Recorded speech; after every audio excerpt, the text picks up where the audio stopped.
جب یہ فیصلہ دیا تھا کہ 20 تاریخ کو یا 22 تاریخ کو جو الیکشن ہونا ہے وزیر اعلیٰ پنجاب کا، انہوں نے اس بات پہ زور دیا تھا کہ اور یہ بات انشور کروائی تھی حمزہ شہباز سے کہ وہ جو ہیں کسی حوالے سے وزیر اعلیٰ پنجاب کے الیکشن پر جو ہے وہ اثر انداز ہونے کی کوشش نہیں کریں گے۔ اسی تناظر میں جسٹس اعجاز الحسن صاحب نے یہی کہا کہ اگر سپریم کورٹ کے حکم کی خلاف ورزی ہوئی تو ہم خاموش نہیں رہیں گے۔ سپریم کورٹ نے پنجاب کے وزارت اعلیٰ کے انتخابات کے معاملے پر درخواست جو ہے توہین عدالت کی وہ ٹھوس شواہد طلب کرتے ہوئے اس کو جو ہے غیر معینہ مدت تک جو ہے ملتوی کر دیا ہے۔ اور اس کے بعد ہم اس پہ بات کرتے ہیں کہ اب اگلا جو ہے وہ پنجاب اسمبلی میں وزیر اعلیٰ کون ہوگا اور نمبر گیم کہاں ہے۔ حکومتی اراکین جو ہیں حمزہ شہباز اور ان کے ساتھ جو آزاد اور پی پی کے جو اراکین شامل ہیں ان کی کل تعداد اس وقت جو ہے 177 ہے، جبکہ اس وقت پی ٹی آئی جو ہے اور کافلی کے اراکین جو ہیں وہ ان کی مجموعی تعداد جو ہے وہ اس وقت 186 ہے۔ ویسے 188 بنتی ہے، جبکہ ایک جو وہ مسعود مجید صاحب ہیں وہ چونکہ ان پہ الزام لگا ہے اور وہ اب تک ان کا کوئی اس حوالے سے سامنے بیان بھی نہیں آیا، وہ اس وقت ترکی جا چکے ہیں۔ اور دوسرا جو ڈپٹی اسپیکر ہیں پنجاب اسمبلی کے وہ بھی جو ہے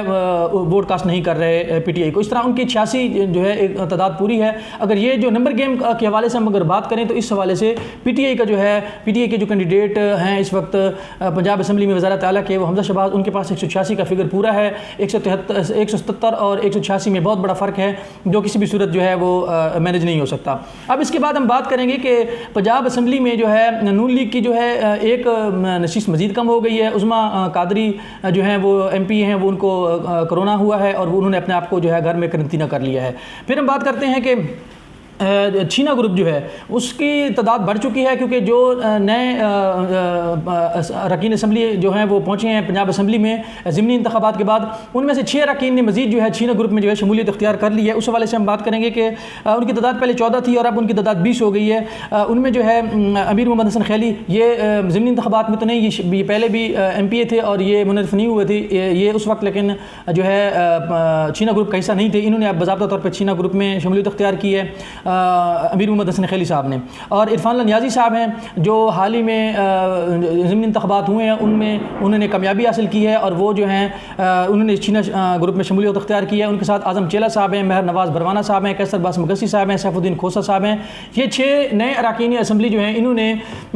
چھینا گروپ میں شمولیت اختیار کی ہے اور چھینا گروپ جو ہے وہ اب 14 سے اس کی تعداد 20 ہو چکی ہے۔ اب ہم یہ یہاں پہ بات کرتے ہیں کہ کیا ایسا ہو سکتا ہے کہ چھینا گروپ جو ہے وہ بلیک میل کرے جو ہے پی ٹی آئی کو یا نون لیگ کو؟ بلیک میل ظاہر ہے وہ پی ٹی آئی کو کر سکتا ہے اگر ان کو بہت بڑی آفر ہوتی ہے، لیکن کل ہم نے دیکھا کہ اس حوالے سے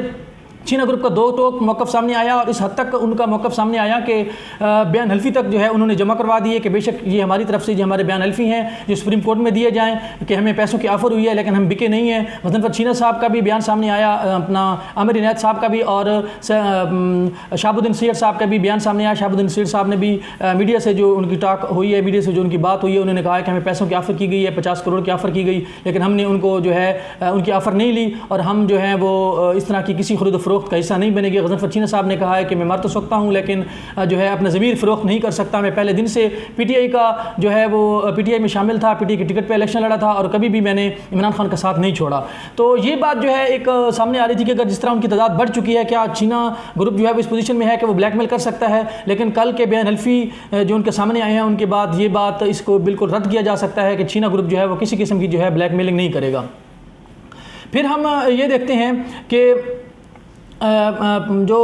پی ٹی آئی کے اراکین پنجاب اسمبلی ہیں وہ جو ہیں ان کے بارے میں ایک رائے یہ سامنے آ رہی تھی کہ جو پی ٹی آئی کے اراکین پنجاب اسمبلی ہیں کیا ان میں سے کوئی بندہ چھینا گروپ کے علاوہ کسی کو خرید و فروخت کے معاملے میں وہ کوئی آگے آ سکتا ہے یا کوئی بندہ جو ہے وہ بک سکتا ہے؟ تو یہ یہاں پہ یہ بات انتہائی اہم ہے کہ دیکھنا یہ ہوگا کہ جو پہلے پی ٹی آئی کے 20 اراکین جو ہیں وہ لوٹے بنے ہیں، جو منعرف ہوئے تھے، جنہوں نے پیسے لے کے ووٹ دیے تھے نون لیگ کو، ان کے ساتھ جو کچھ ہوا ہے اور جو کچھ ان کے ساتھ حکومتی سطح پہ ہوا ہے، الیکشن کمیشن ان کو ڈی سیٹ کیا تھا اور پھر اس کے بعد وہ سب جو ہیں ان میں سے اکثریت کہہ سکتے ہیں کہ وہ جو لوٹے بنے تھے وہ اپنے اپنے حلقوں سے ہار گئے ہیں۔ اس کے بعد یہ بھی تاثر نہیں دیا جا سکتا کہ پی ٹی آئی کا مزید کوئی رکن جو ہے اسمبلی وہ خرید و فروخت کے والے معاملے میں جائے گا یا اپنا ضمیر فروخت کرے گا یا پیسے لے کر جو ہے اس دن نہ جائے، یا کیونکہ ان کو کنفرم ہے کہ پہلے بھی جو لوٹے بنے تھے ان کے خلاف ریفرنس گیا تھا اور ان کا جو ووٹ بھی شمار نہیں کیا گیا تھا، وہ ڈی شیٹ بھی ہوئے تھے، اور ان کا جب دوبارہ الیکشن ہوا تو اتنا زیادہ عوامی جو ہے رد عمل سامنے آیا، عمران خان کا بیانیہ اس قدر جو ہے مضبوط ہوا کہ ان کو جو ہے اپنے جو سیٹیں ہیں وہ لوز کرنا پڑی اور وہ بری طرح جو ہے وہ شکست کھا چکے ہیں۔ تو یہ بھی ایک جو اہم بات تھی کہ ہو سکتا ہے کہ چینا گروپ کے علاوہ اگر کوئی کسی کو وہ نون لیگ یا جس طرح زرداری صاحب کا سامنے آ رہا ہے کہ وہ خرید و فروخت میں حصہ لے رہے ہیں، تو اس طرح کا بالکل یہ بات نہیں ہو سکتی، کیونکہ جو بکنے والوں کا اور لوٹے بننے والوں کا جو رزلٹ پہلے ان کے سامنے آیا ہے تو یہ سوال ہی پیدا نہیں ہوتا کہ پی ٹی آئی کا مزید کوئی رکن جو ہے وہ اس طرح بکے اور اپنا ووٹ جو ہے پی ٹی آئی کو کاسٹ نہ کرے، کیونکہ اس کو معلوم ہے کہ اگر وہ بکا تو وہ ڈی سیٹ بھی ہوگا اور اس کو الیکشن میں بھی جانا پڑے گا، اور الیکشن میں جو کچھ عوام نے عوامی رد عمل سامنے آیا عمران خان کے بیانیے کے سامنے، عمران خان کے بیانیے کے مطابق جو ڈی سیٹ ہونے کے بعد جو ہے اپنا الیکشن ہار گئے تھے وہ بالکل ان کے سامنے ہیں۔ تو یہ بھی ایک بات سامنے آئی ہے کہ اس طرح پی ٹی آئی کا مزید کوئی بھی بندہ وہ اس جو ایک گورکھ دھندا ہے خرید و فروخت کا اس میں شامل نہیں ہوگا۔